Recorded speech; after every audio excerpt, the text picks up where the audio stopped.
আসসালামু আলাইকুম রহমতুল্লাহ। আজকে দেখাবো কিভাবে ইমোর ভয়েস না শুনে ট্রান্সলেট করার মাধ্যমে টেক্সট মেসেজ হিসাবে পড়া যায়। তো এর দুইটা পদ্ধতি আছে। একটা হচ্ছে যে নতুন যে মেসেজটা করা হয় সেই মেসেজের ডান পাশে সাধারণত এখানে একটা দেখতে পাচ্ছেন যে এ চিহ্ন থাকে।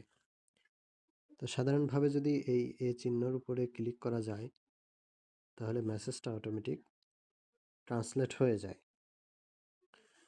আর যে মেসেজটা পুরাতন হয়ে যায় অথবা যেই ভয়েসটি শোনা হয়ে যায় সেটার ক্ষেত্রে ডান পাশে কিন্তু এই চিহ্নটা থাকে না। যেমন এই ভয়েসটা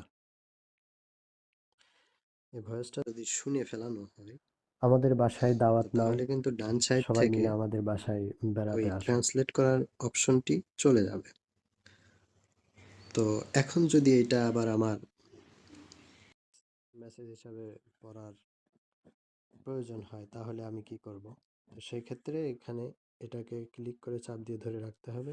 তারপর উপরে কয়েকটি অপশন, তো কয়েকটি অপশনের মধ্যে এইখানে দেখা যাচ্ছে যে এই অপশন রয়েছে। এখানে যদি আমি ক্লিক করি তাহলে দেখছেন যে নিচে এখানে ট্রান্সলেট হয়ে গেল। তো এভাবে আমরা সহজে ইমোর বড় বড় ভয়েসগুলো দীর্ঘক্ষণ ধরে শোনার যে একটা